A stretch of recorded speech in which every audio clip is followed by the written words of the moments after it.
ஏங்க அது தவிரங்க அப்பா இல்லாத பெண் பிள்ளைகள் இது வரைக்கும் நம்ம ட்ரஸ்ட் சார்பாக 363 பசங்களுக்கு கல்லூரி கட்டணம் கல்வி கட்டணம் கட்டியிருக்கிறோம். இதுல 18 பசங்க படிப்பு முடிச்சுட்டாங்க. 18,000 ரூபாய் 20,000 ரூபாய் 30,000 ரூபாய் சம்பாதிக்கிறாங்க.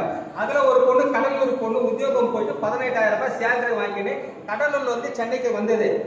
சார் சார் சார் சார் அப்பான்னு கூப்பிடுறோம். அப்பா உங்களுக்கு நான் ஏதாவது வாங்கி கொடுக்கணும் பாப்பா ஆச்சு. அந்த பொண்ணு வெல்கம் ஹோட்டல இட்டுன்னு போய் எனக்கு ஒரு டீ வாங்கி கொடுத்தது. அந்த 18,000 ரூபாய் கவர் போட்டு என் கையில கொடுத்தது. நீ அப்பா பண்ணுவேன் எனக்கு எது டீ மட்டும் எனக்கு போக மாட்டேன்.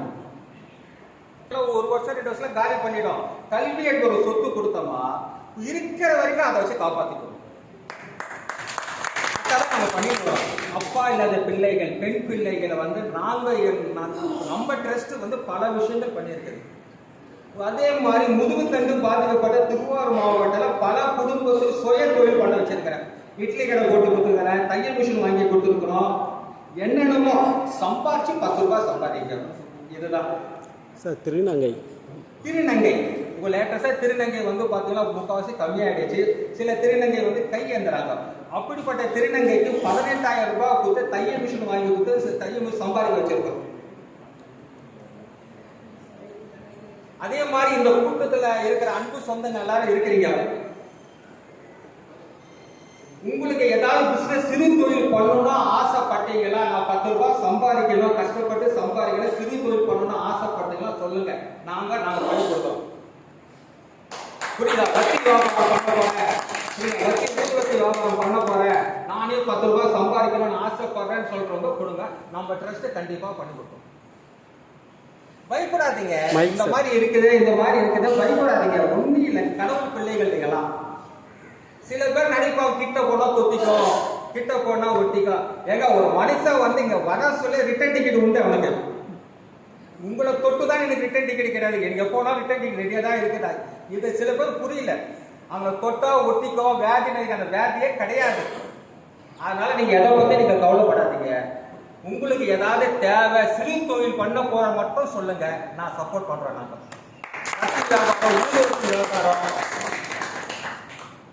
அதே மாதிரி இப்போ பார்த்தீங்கன்னா உங்க குடும்பத்துல உங்களுக்கு குடும்பத்தை பசங்க யாராவது படிக்கணும் செய்யணும் ஃபீஸ் கட்டணும் சொல்லுங்க, நான் பண்ணித்தரேன்.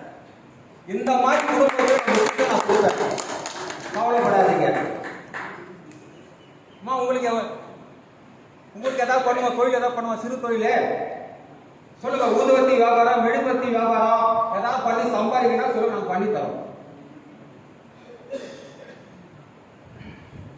அதே மாதிரி ட்ரெயின்ல வியாபாரம் பண்ணுவாங்க பார்வையிட்டவர்கள் பல பேருக்கு தொழில் வச்சிருக்கோம். 10,000 ரூபாய்க்கு 10,000 சாமான் கொடுத்துருக்கோம். புரியுதா? அந்த பருப்பு வேர்க்கடலை பருப்பு ஃபுல்லா அதை வச்சு சம்பாதிக்கிறாங்க. ஆனா சோம்பேறி பக்கத்தில் விட மாட்டேன். நீ கஷ்டப்பட்டு நீ சம்பாதி. இது வரைக்கும் பார்த்தீங்கன்னா இட்லி கடை பார்த்தீங்கன்னா இது வரைக்கும் ஒரு 5 வருஷத்துல 100-150 இட்லி கடை கொடுத்துருக்கோம். தையல் மிஷின் ஒரு 5 வருஷத்துல பார்த்தீங்கன்னா ஒரு 150-200 நாள் தையல் மிஷின் கொடுத்துட்டோம். சம்பாதிங்க, ஆனா யார்கிட்ட கை ஏந்தாதீங்க. இதான் என்னோட ஐயா. இந்த மாதிரி இருக்கிற நான் கஷ்டப்படுறேன் கையேந்து மட்டும் ஏந்தாதீங்க. சம்பாதிக்கணும்னு சொல்றதுக்கு நம்ம சப்போர்ட் பண்ணுவோம். சொல்லுங்க, உங்களுக்கு என்ன வேணும் சொல்லுங்க. சொல்லுமா அம்மா.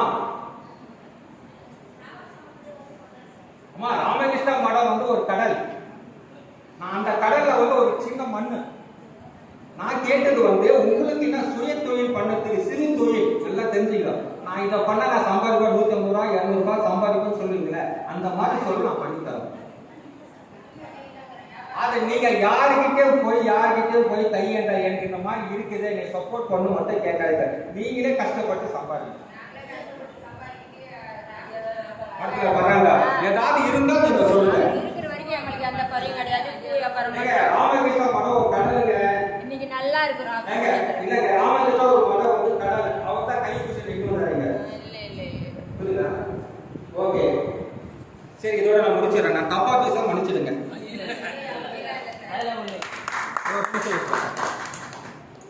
வணக்கம், வாழ்வாளத்துடன் எல்லாரும் நல்லா இருக்கீங்களா? ரொம்ப மகிழ்ச்சி. இந்த சேவை 20 வருஷமா பெண்களுக்காக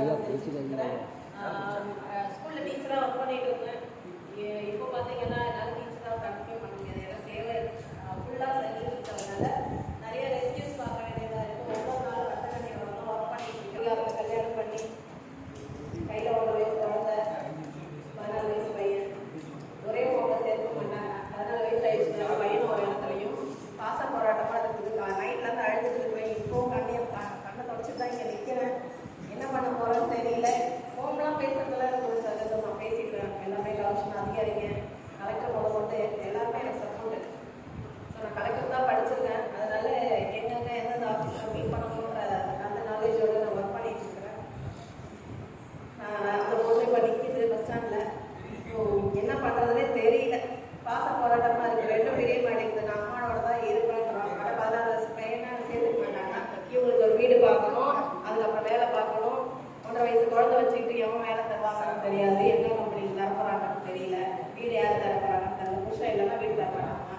அது ஒரு பெரிய குத்தமாயிடும். நிறைய அந்த மாதிரி இருக்குது. எங்கள் கண்ணு முன்னாடி வரது நாங்கள் காப்பாற்றி விடுறோம். ஐயா சொன்ன மாதிரி அந்த பொண்ணுக்காக எத்தனையோ நாள் போலீஸ் ஸ்டேஷனில் உட்காந்துருந்தேன். எத்தனையோ நாள் உட்காந்து, அதாவது தைரியமாக தான் உட்காந்துருந்தோம். யாருக்காகவும் பயப்படாம. ஏன்னா நான் இருந்தேன்னா அவங்க அட்வொகேட்டை வச்சு அதுக்கப்புறம் ப்ரைன் வாஷ் பண்ணி இந்த கேஸை ஒன்றும் இல்லாமல் முடிக்கிருப்பாங்க. அப்பாவும் பையனை கொடுத்துட்டு உள்ளே போட்டாச்சு. அம்மாவோட 8 வருஷமா செக்ஷுவல் ஹராஸ்மெண்ட், பாலியல் தொல்லை, இந்த மாதிரி விஷயங்கள் எங்கேயுமே